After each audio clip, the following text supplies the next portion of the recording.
Want to hear a story? Today's tale is called Where the Wild Things Are by Maurice Sendak. The night Max wore his wolf suit and made mischief of one kind and another. His mother called him Wild Thing, and Max said, "I'll eat you up." So he was sent to bed without eating anything.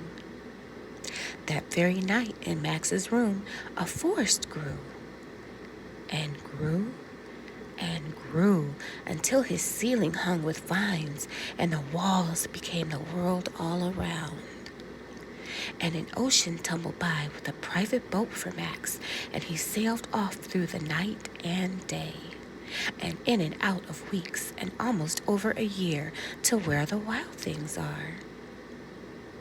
And when he came to the place where the wild things are, they roared their terrible roars and gnashed their terrible teeth and rolled their terrible eyes and showed their terrible claws, till Max said, "Be still," and tamed them with the magic trick of staring into all of their yellow eyes without blinking once, and they were frightened and called him the most wild thing of all, and made him king of all wild things.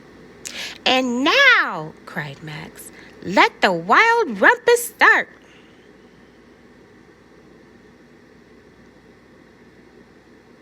"Now stop," Max said, and sent the wild things off to bed without their supper. And Max, the king of all wild things, was lonely and wanted to be where someone loved him best of all. Then all around, from far away across the world, he smelled good things to eat, so he gave up being king of where the wild things are. But the wild things cried, "Oh, please don't go. We'll eat you up. We love you so." And Max said, "No!" The wild things roared their terrible roars and gnashed their terrible teeth and rolled their terrible eyes and showed their terrible claws.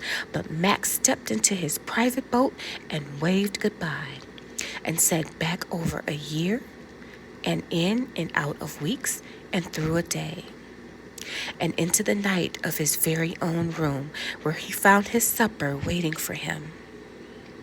And it was still hot. The end.